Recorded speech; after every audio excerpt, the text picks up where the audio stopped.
Today, we're peeling back the layers of history to look at the formative years of Adolf Hitler. We're not jumping straight to the dictator everyone knows.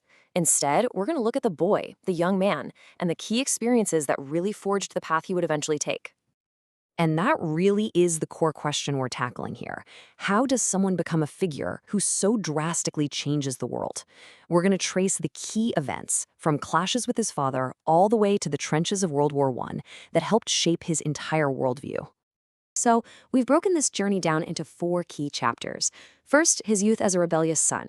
Then his time as a struggling, failed artist in Vienna. After that, his pivotal experience as a soldier for Germany. And finally, the birth of his ideology in what's known as the stab-in-the-back man. All right, let's dive right into Chapter 1, A Rebellious Son. This is really where we see the first seeds of defiance and the beginnings of his nationalist identity taking shape. You know, his childhood was anything but stable. Just look at this. The family moved at least 5 times when he was young. One of those moves, to Passau, Germany, had a really lasting impact. That's where he picked up a distinct Bavarian dialect that stuck with him his whole life, making him sound different from most other Austrians. Now, the defining conflict of his youth, it was absolutely with his father, Alois. You see, his dad was a pretty successful customs official, and he had a clear, respectable career path all mapped out for his son. But Adolf, he had a totally different dream. He wanted to be an artist. And this clash of wills really set the stage for their entire relationship. And a few key moments seemed to just cement this rebellious side of him. When he was 11, his younger brother Edmund died, and that seemed to trigger a huge personality shift. He went from being this confident kid to a sullen, detached boy who was always fighting with his father and his teachers. Then, when his father died suddenly in 1903, his schoolwork got even worse, and by 1905, he just dropped out completely with no real plan for the future. And we actually get this incredible insight right from the horse's mouth in his book, Mein Kampf. He basically admits his bad grades weren't just about being a poor student. They were a weapon. He says he intentionally failed as a form of rebellion, a strategy to hopefully force his dad's hand so he could pursue his artistic dream. And it wasn't just a personal rebellion against his father. A political one was taking shape too. Even as a boy, Hitler became a passionate German nationalist. He and his friends would use the German greeting Heil and sing the German anthem. They were openly rejecting the diverse, multi-ethnic Habsburg Empire that they were living in. His loyalty, even then, was already to Germany and only Germany. So that brings us to our second chapter, the failed artist in Vienna. This is where his personal failures are about to collide with a city just simmering with radical, new ideas. 2. That's it. That's the number of times the prestigious Academy of Fine Arts in Vienna flat out rejected him. He failed the exam once in 1907, and the next year they didn't even let him take it. I mean, for a young guy whose whole identity was wrapped up in becoming an artist, this was an absolutely catastrophic failure. And as if that wasn't bad enough, personal tragedies struck hard. His mother, really the one person who supported his artistic dreams, died of cancer when he was just 18. His orphan's benefits eventually run out, and he just spiraled into poverty. By 1909, this aspiring artist was living in homeless shelters, scraping by selling little watercolor paintings of city scenes. Now, what's really important to understand is the environment of Vienna at this time. It was a total hotbed of anti-Semitic and nationalist ideas, and Hitler just soaked it all up. He listened to the populist rhetoric of the city's mayor, Karl Lueger. He read cheap anti-Semitic pamphlets that were sold on the streets. And he became a huge admirer of figures like Richard Wagner, whose work was dripping with German nationalism. So this begs the question, when did his intense anti-Semitism actually start? Well, that's the million-dollar question, and historians don't all agree. His childhood friends swore he was an anti-Semite even before Vienna. Hitler himself wrote that Vienna was where it all began, but a lot of modern historians argue that his truly murderous ideology didn't crystallize until after Germany lost World War I. The truth is, it's still very much a debate. And that brings us to the third and maybe most transformative chapter of his early life, a soldier for Germany. Because when World War I broke out in 1914, it suddenly gave this aimless, failed artist a cause and a purpose he'd never had before. So he makes this huge decision. Think about it. Hitler is an Austrian citizen. He was even deemed unfit for service in the Austro-Hungarian army. But when war breaks out, he petitions to join the Bavarian army in Germany. and they accept him. He chose to fight for the country he already felt was his true home.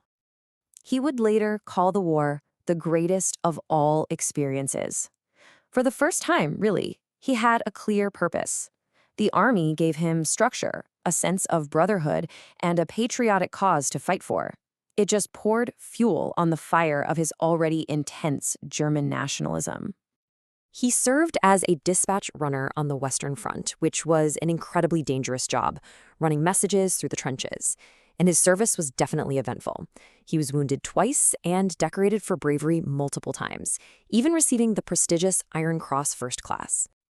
And here we find one of history's deepest ironies. That Iron Cross First Class, a decoration rarely given to a soldier of his rank, one that he wore for the rest of his life, was awarded to him on the recommendation of his superior officer, Lieutenant Hugo Gutmann, who was Jewish. So the war gave him a purpose, right? But it was the end of the war that handed him a political ideology. And that brings us to our final chapter, the stab in the back myth. Okay, so in October 1918, right near the end of the war, Hitler was temporarily blinded in a mustard gas attack. And it was while he was in a hospital recovering his sight that he heard the news. Germany had surrendered. For him, this wasn't relief. It was a profound shock, a source of incredible bitterness. He even claimed the shock was so great that he went blind a second time. To make sense of this shocking defeat, he and a lot of other German nationalists latched onto a powerful and poisonous idea, the Dolchstoßlegende, or the stab-in-the-back myth. The core belief was simple.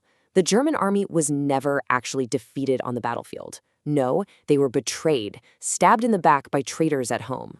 So who were these supposed traitors? Well, the myth provided a very clear list of enemies.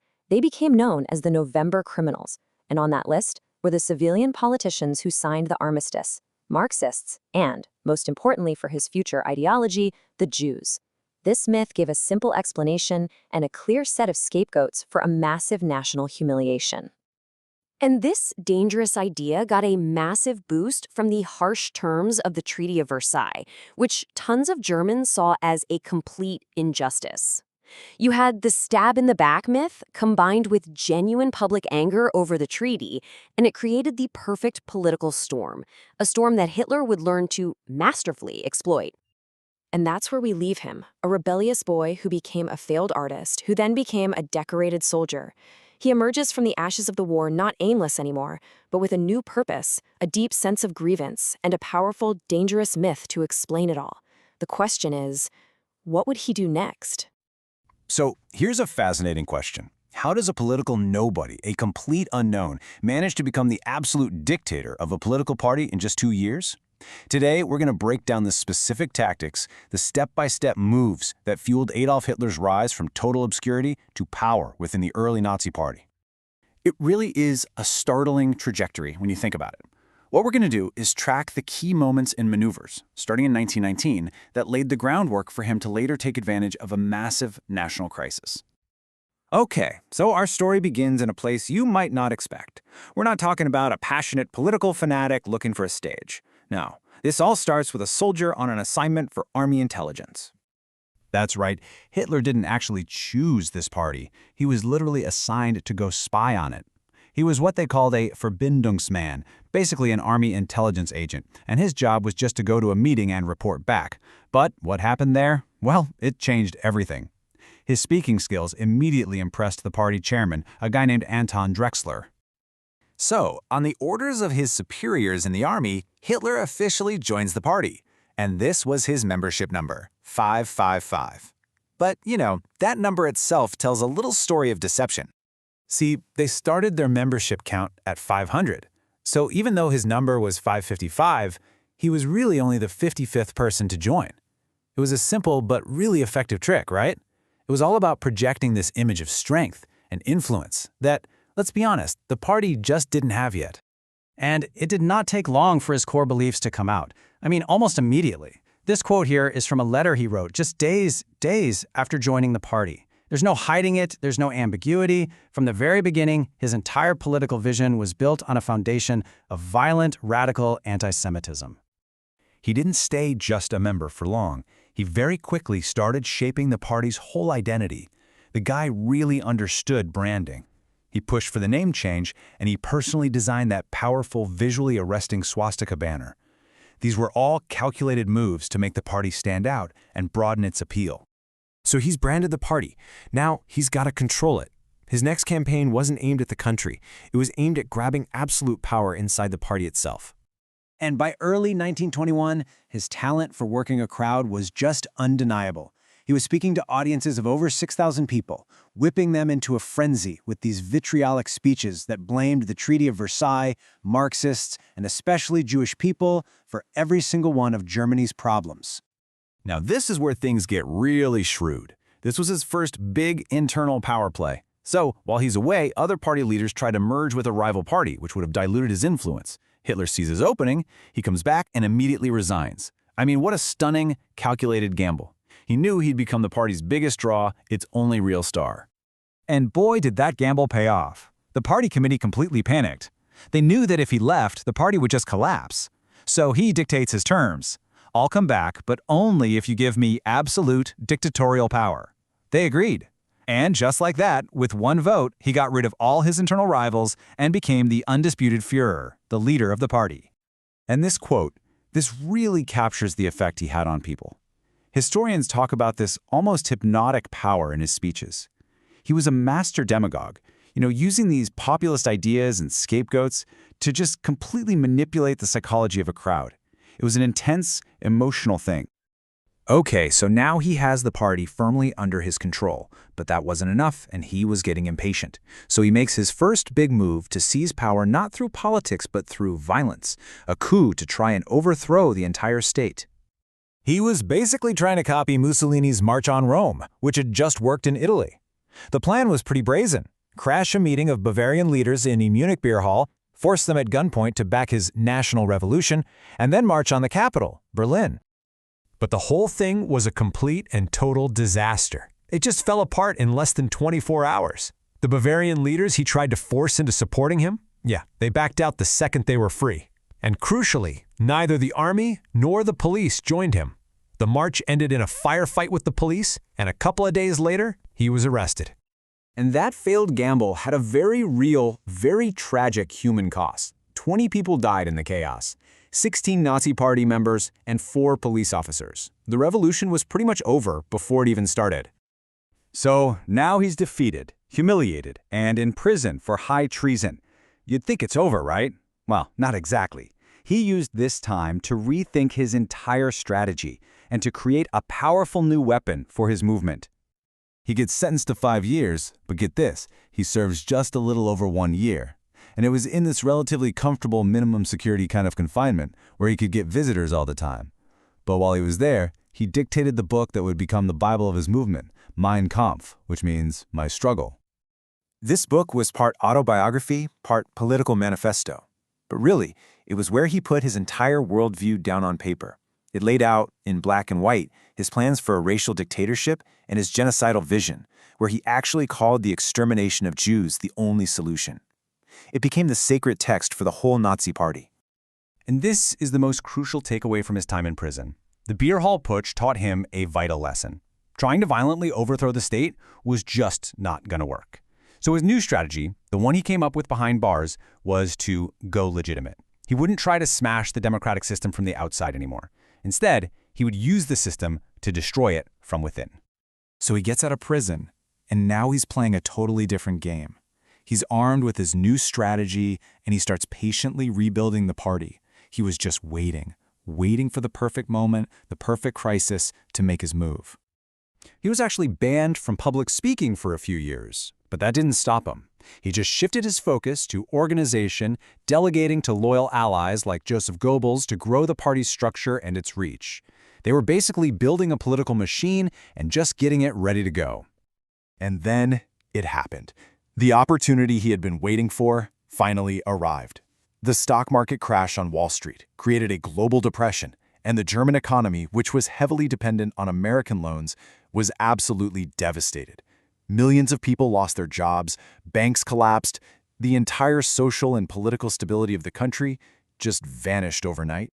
And in the middle of all that chaos, with the whole nation reeling, the Nazi Party, Now rebuilt, super organized, and armed with a simple, poisonous message of scapegoating and renewal, was perfectly positioned to exploit the situation. It's a chilling lesson in how a well-prepared extremist movement doesn't just survive a crisis, it actually thrives on it. The economic collapse wasn't a setback for them, it was the catalyst they had been waiting for all along. How does a democracy die? It's not always with a bang, not with a violent coup. Sometimes it happens quietly, with a series of what look like legal steps that just dismantle it from the inside out. Today, we're going to unpack that exact process, the step-by-step playbook of how the Nazi Party used the very rules of a democratic republic to systematically destroy it. Okay, so here's how we're going to break this down. First, we'll look at the crisis that created a massive opportunity for extremism. Then we'll see how the Nazis got inside the system to work it from within. After that, we'll dive into their so-called legal revolution. And finally, we'll cover the last moves that cemented their absolute power. So how does a political party go from being, a total nobody on the fringes to the absolute center of power? Well, it all starts with a perfect storm of crisis and opportunity. You have this combination of economic collapse and political chaos, and it creates this fertile ground for extremist ideas to really take root. To see what I mean, just look at these numbers. In May of 1928, the Nazi Party was barely a blip on the radar. They pulled in just 2.6% of the vote. They were practically irrelevant. But then, just 2 years later, something changes, and boom, their share of the vote explodes to over 18%. And the climb from there is just staggering. By July 1932, their support has surged to over 37%. Think about that. In just 4 years, they went from a tiny fringe group to the single largest party in the German parliament. So what on earth happened to cause a shift that dramatic? Well, the answer is that perfect storm we talked about. The Great Depression just absolutely pulverizes the economy. We're talking mass unemployment, people's life savings just wiped out. So naturally, people lose faith in the government, which is already weak, and, crucially, had started ruling by emergency decree. That kind of normalized the idea of authoritarian rule. And right into that chaos steps Hitler's propaganda machine, which masterfully targeted its message to the farmers, the veterans, the middle class, all the people who were hurting the most. All right, so this huge spike in popularity brings them to their next phase. And this is key. The Nazis didn't try to storm the capital. No, their plan was much smarter. They launched this calculated campaign to get inside the system and then use the rules of democracy against itself. This quote right here is everything. In 1930, Hitler gets up in court and publicly swears that his party will only ever seek power through legal, democratic elections. Now, you have to understand, this wasn't just him talking. This was a brilliant strategic play to calm down the establishment, especially the army's powerful officer corps, and make them think he wasn't some wild revolutionary. And he put that promise into action in 1932. He runs for president against this beloved war hero, Paul von Hindenburg. Now, he loses, but look at the result. He gets a massive 35% of the vote. So even though he lost the election, it was actually a huge strategic victory. It proved he was now a major political force, someone you just couldn't ignore anymore. And the establishment, they couldn't ignore him. So a group of powerful conservative politicians, thinking they were so clever, thinking they could control him, they convinced the old president, Hindenburg, to make a deal. They fatally underestimated him. They just saw him as a useful tool to get rid of their communist rivals. And so, on their advice, Hindenburg appoints Adolf Hitler as chancellor of Germany. Now here's the really crucial part. They didn't just get the top job. Hitler was very specific about the cabinet posts he wanted. Why? Because the Minister of the Interior jobs gave the Nazis direct control over the national police and the massive state police force in Prussia. From day one, literally, their first day in government, they controlled the state's main instruments of force. So, with their hands on those levers of power, the next phase kicks off immediately. What follows is a rapid, methodical, and just chillingly effective demolition of democracy. And it's all done under the cover of the law. The speed of this sequence is it's breathtaking. First, there's a national crisis. The Reichstag, the parliament building, is set on fire. The Nazis immediately blame the communists. The very next day, Hitler convinces President Hindenburg to sign an emergency decree that suspends basic civil rights, freedom of speech, freedom of assembly, all gone. Then, less than a month later, they use that climate of fear to pass a law that, for all intents and purposes, ends German democracy. And that law was the Enabling Act. This was the legal death blow. It basically gave Hitler's cabinet, which really just meant Hitler himself, the power to make and pass laws without any approval from Parliament. It was a complete transfer of power, making him a dictator in everything but name.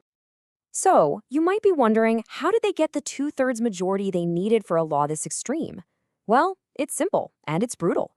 They used the powers they'd just gotten from the Reichstag fire decree to arrest all 81 of the communist deputies before the vote could even happen.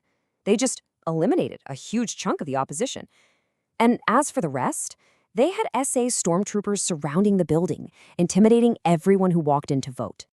And if anyone still thought these were just temporary emergency measures, well, Hitler shattered that illusion himself. About a year later, he made his intentions crystal clear to a British journalist. This was never about temporary stability. The goal was permanent, absolute rule. Period. Okay, so let's move on to the final brutal phase. The consolidation. This is where they eliminate every last bit of opposition and centralize all power into the hands of just one man.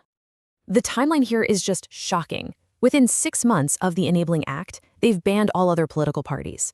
A year later, Hitler brutally purges his own allies in the SA and other rivals in the Night of the Long Knives.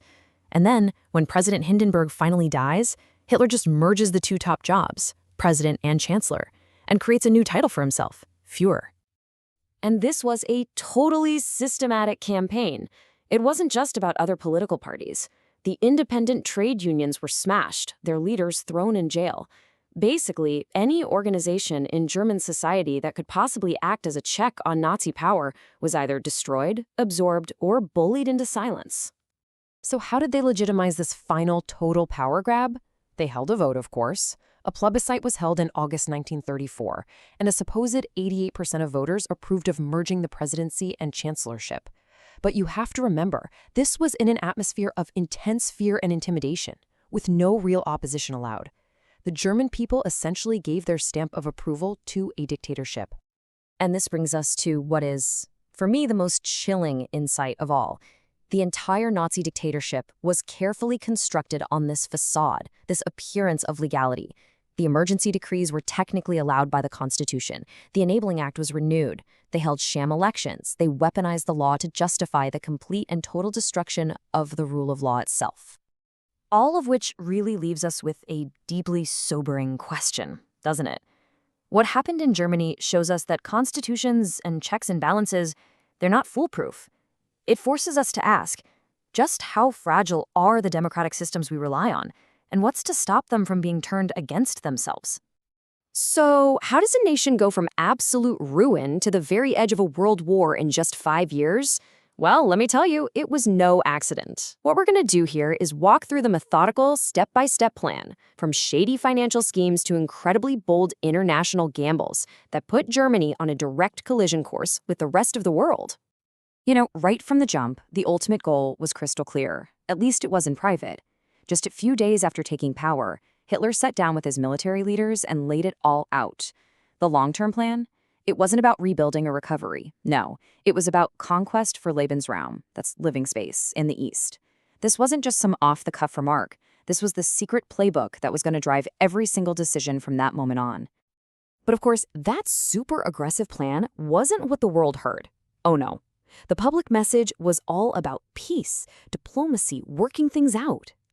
It was a classic bait and switch, right? Talk about peace to the world while you're secretly sharpening your swords for war. And this strategy, it was absolutely essential for buying the time Germany needed to rearm without anyone getting in the way. Okay, so how in the world do you get ready for a massive war when your national piggy bank is completely empty and your economy is in shambles? Well, you don't just fix the old economy. You build a brand new one from the ground up, one designed for the single purpose of funding a war machine. The secret sauce to paying for all this was a really clever and, let's be honest, deeply deceptive financial trick: MIFO bills. The easiest way to think of them is like a massive off-the-books credit card for the military. By using these secret IOUs and seizing assets from anyone they labeled an enemy of the state, Germany was able to finance this gigantic rearmament program completely in the shadows. It was a huge gamble, all based on the assumption that future conquests would eventually pay off the debt. And if you were just looking at the surface, the plan seemed like an absolute miracle.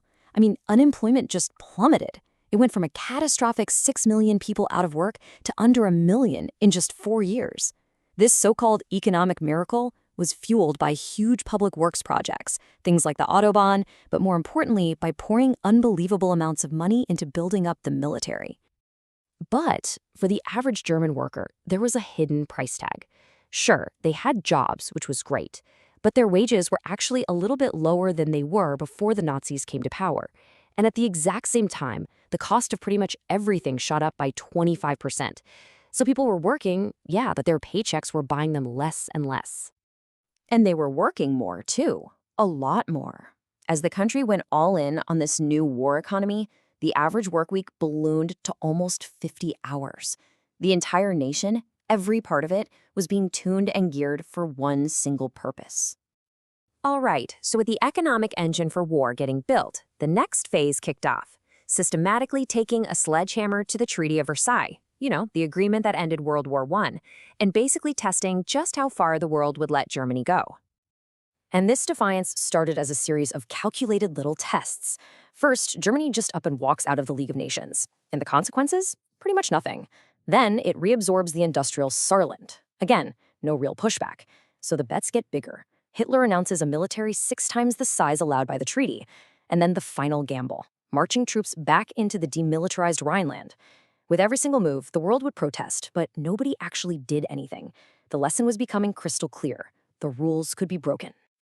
And if you needed any more proof that there was no united front against Germany, look no further than the Anglo-German Naval Agreement. Britain, hoping it could maybe control Germany's naval growth, went and cut its own deal, which effectively gave Hitler permission to rip up the Versailles Treaty. For Hitler, this was a massive diplomatic win.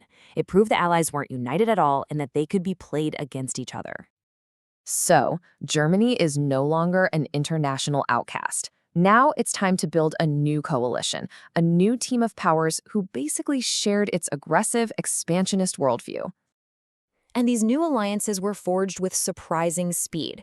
First came the Rome-Berlin Axis in October 1936, linking Germany with Mussolini's Italy. Just 1 month later, Germany signed the anti-communist pact with Japan. Publicly, this was an anti-communist agreement, but really it was an alliance of aggressive, expansionist nations. When Italy jumped into that pact a year later, the core of the Axis was complete. We've now reached the final phase of this 5-year journey. This is the moment where all the abstract goals, all the preparations, were finally translated into a concrete, explicit plan for war. This document, the Hossbach Memorandum, this is the smoking gun. It is the record of a secret meeting where Hitler stopped talking in maybes and what-ifs and laid out a concrete plan for war. He even called it his political testament, basically a set of orders to be followed even if he died. All the ambiguity was gone. The plan was now explicit. So the big question is, why now? The memorandum reveals this grim, twisted logic. The very rearmament that had seemed to save the economy was now causing a brand new economic crisis. And the only way to solve it, in Hitler's mind, was through military aggression, to go out and seize the resources of Austria and Czechoslovakia. And, this is crucial, Germany had to act fast before Britain and France could win the escalating arms race. The clock was ticking. The final piece of the puzzle clicked into place in early 1938. Hitler purged the old military leadership, got rid of anyone who might object, and took direct personal control of everything, even naming himself war minister. The path was now completely clear. He had the plan, he had the alliances, he had the war economy, and now he had total command of the military. Which brings us to the final, chilling question. After this methodical, 5-year journey, from a secret ideology all the way to a written-down plan for war, had the point of no return already been passed? Was a major European war now truly, completely inevitable? Welcome. We're about to unpack a series of absolutely incredible high-stakes gambles. It's a story of how one man's foreign policy, really just a mix of diplomatic bluffs and massive military bets, ended up dragging Europe into its deadliest war and then ended in total catastrophic collapse. And let's just start with this quote. It's so chilling. This was Hitler's actual reaction when he found out Britain had guaranteed Poland's independence. It just perfectly captures the aggressive, resentful mindset that was about to plunge the entire world into war. So our story really begins not with armies and tanks, but with a string of incredibly audacious diplomatic moves. This was kind of Hitler's initial winning streak, where he just kept raising the stakes on the world stage, and he kept on winning. And the speed of this escalation was just unbelievable. I mean, look at this timeline. In just over a year, he flips his alliance to Japan, he annexes Austria, and then he goes after Czechoslovakia. Every single step was a calculated bet that the Allies wouldn't do anything, and each time, the bet paid off, making him even bolder for the next move. But here's the fascinating part, the real twist in how this was seen on the inside. You know, the world is breathing this huge sigh of relief after the Munich Agreement, thinking it's peace for our time. But Hitler, he was privately furious. He hadn't wanted a peaceful deal. He actually wanted a war in 1938 and felt like he'd been cheated out of it. So having tested the waters and kind of secured his flank with a mix of threats and diplomacy, Hitler was finally ready to make his ultimate gamble, a full-on invasion that he absolutely knew would ignite a world war. And to really get why he did this, you have to understand this one central concept, Lebensraum, or living space. Now, this wasn't just about changing borders on a map. Now, this was a core belief that Germany needed to conquer huge territories in the East for its people. This idea was the engine driving the invasion of Poland and everything else that came after. Okay, so the strategy became pretty clear. In Hitler's mind, the big long-term enemy was Britain. So, to get ready for that eventual showdown, he had to secure his eastern flank. That meant Poland had to be neutralized, either by becoming a puppet state or, well, through conquest. When Poland refused to play along, invasion became the only option. This moment, right here, it just reveals his first massive miscalculation. See, his foreign minister had promised him Britain and France were just bluffing. So when they actually declared war on September 3rd, Hitler was genuinely shocked. He got the war he wanted, sure, but it didn't start quite on his terms. But even with that initial shock, the results of the first campaigns were just stunning. Poland was completely crushed in a matter of weeks. Then, in 1940, German forces just swept through Scandinavia, the Low Countries, and it all culminated in the unbelievable rapid defeat of France. This whole string of victories created this powerful myth of invincibility. But that winning streak, it hit a brick wall over the skies of southern England. The plan to invade Britain, called Operation Sea Lion, absolutely depended on controlling the air. But the Luftwaffe just could not break the Royal Air Force. By September 1940, the invasion was off the table. It was the first time a gamble had totally failed. Britain wasn't going to be broken. So, blocked in the west, unable to get to Britain, Hitler makes the most fateful decision of the entire war. He doubles down. He turns his forces east and launches Operation Barbarossa. We're talking about an invasion on a scale nobody had ever seen before, a colossal gamble to destroy the Soviet Union one shot and finally get his Lebensraum. And it's this enormous gamble in the East that really marks the turning point. This is where the gambler's incredible luck just finally runs out, and the long, brutal unraveling of it all begins. At first, though, the invasion of the Soviet Union looked like it was going to be another one of those stunning successes. German armies were advancing hundreds and hundreds of miles. They were surrounding and destroying entire Soviet armies. By October, they could literally see the spires of Moscow. Victory felt so close. But then came Stalingrad. Hitler, just flush with overconfidence, absolutely refused to let the surrounded Sixth Army retreat. The result was a catastrophe of epic proportions. The army was completely wiped out. This loss, right here, is the irreversible turning point on the Eastern Front. From late 1942 on, the story is just one of steady, grinding retreat for Germany. You have defeat in North Africa, then another massive loss at Kursk, the biggest tank battle in history, the invasion of Italy and Mussolini's collapse, and then, of course, the D-Day landings, which finally opened that second front in the West. The Reich was now being squeezed from every single side. And what's so crucial to understand is that as things got worse on the battlefield, Hitler's own leadership became a huge liability. He started interfering more and more in day-to-day tactics. He refused to listen to his experienced generals, and he made these erratic decisions based on his so-called willpower. It just made everything worse and accelerated the decline. So all of this leads us to the frantic endgame. We go from a continent-spanning empire to the claustrophobic, concrete confines of a bunker, deep beneath the streets of a besieged and literally dying Berlin.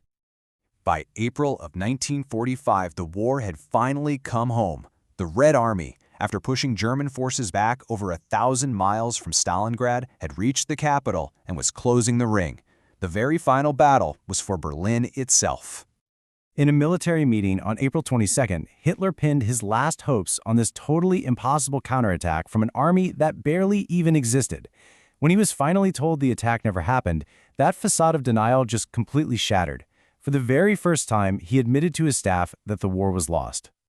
His final days were just a blur of what he saw as betrayals. His chosen successors, Göring and Himmler, were both condemned as traitors for trying to either take control or negotiate a surrender.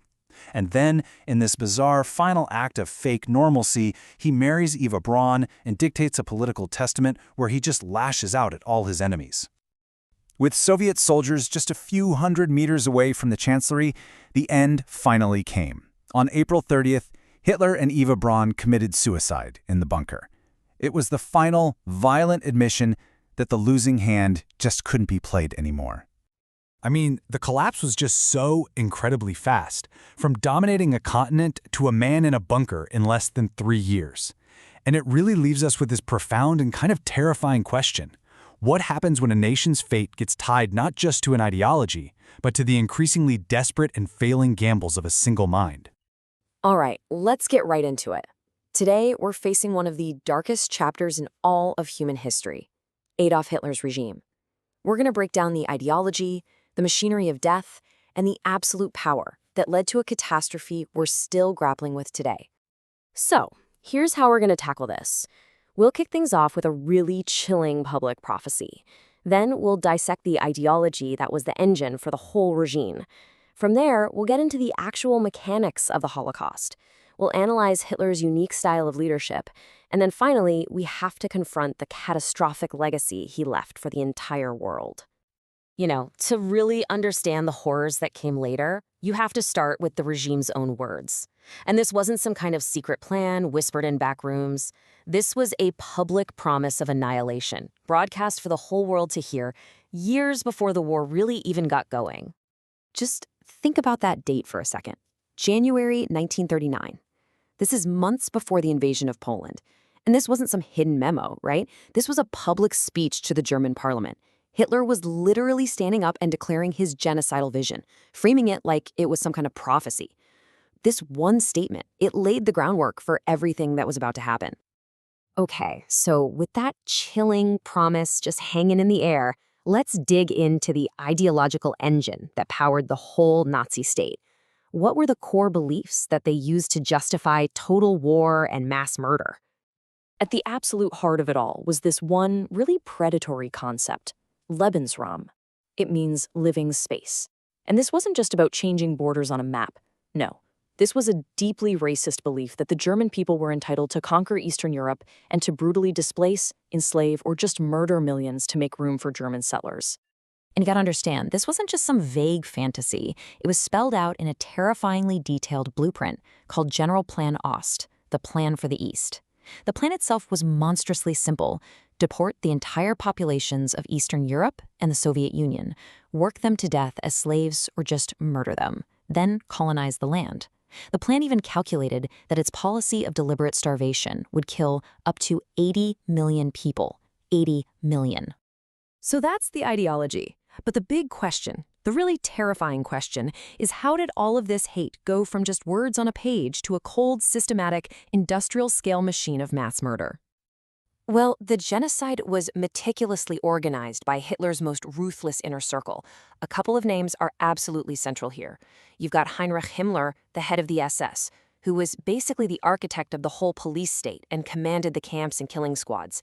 And then there was his deputy, Reinhard Heydrich, a man so brutal they called him the Butcher of Prague. He's the one who chaired the Wannsee Conference to coordinate what they called the final solution. Now, this is a really important point for historians. No one has ever found a single signed kill order from Hitler himself. But let's be crystal clear. The historical consensus is that it doesn't matter. From his public prophecies to his direct authorizations for the killing squads, the evidence is just overwhelming. He was the central architect and the driving force. He didn't need to sign a piece of paper. His will was the law. And the result of all this state-sponsored hatred? The murder of 6 million Jewish men, women, and children. It's a number that's so big, it's hard to even wrap your head around it. But to put it into perspective, that was 2/3 of the entire Jewish population of Europe at the time, systematically wiped out in just a few years. And as uniquely horrific as the Holocaust was, the Nazi killing machine was even bigger. When you factor in all the civilians and prisoners of war murdered under the regime's policy of democide, which is basically just a term for murder by a government, the total number of non-combatant deaths just skyrockets to a staggering 19.3 million people.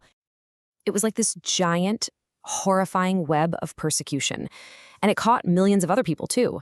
Romani people, Polish civilians who weren't Jewish, Soviet POWs, political enemies, homosexuals, people with disabilities, Jehovah's Witnesses.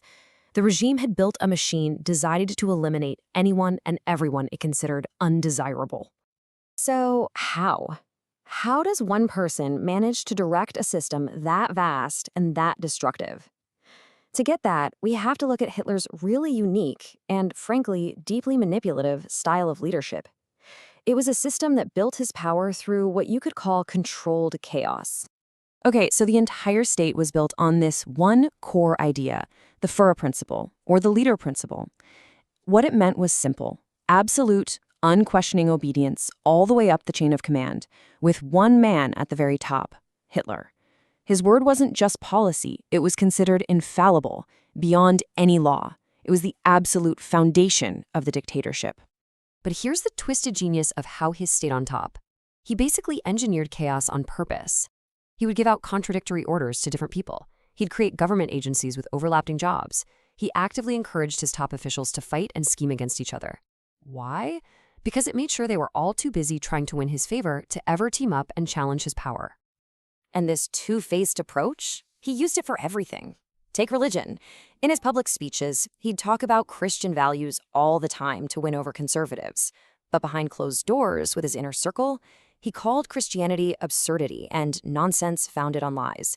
He was a master at just saying whatever he needed to say to get and keep power. All right, so finally, let's talk about the endgame. When it all came crashing down in 1945, what was left? The legacy? Well, it's one of just absolute, total, and unparalleled ruin. I mean, the human cost is just staggering. It's almost impossible to really process. 6 million Jews, more than 3 million Soviet prisoners of war, most of them just left to starve. Nearly 2 million non-Jewish Polish civilians. Behind every single one of those numbers is a life that was just extinguished. You know, the historian Ian Kershaw put it in a way that I think just perfectly sums it all up. He said, "Never in history has such ruination, physical and moral, but associated with the name of one man." And the effects went way beyond the battlefield. Hitler's defeat literally redrew the map of the world. It wasn't just a continent in ruins. It was the end of an entire era of European history. And what rose from the ashes was a whole new global order, one that was defined for the next 50 years by the Cold War between the United States and the Soviet Union. So after all of this, all this history, all this destruction, it has to leave us with one last really important question, right? What is the lasting warning we're supposed to take away from this entire era? And maybe the clearest answer is carved into a memorial stone, right where Hitler was born in Austria. It's a permanent and powerful message, a warning from those millions who died, reminding all of us what's at stake. For peace, freedom, and democracy, never again fascism. Millions of dead warn us.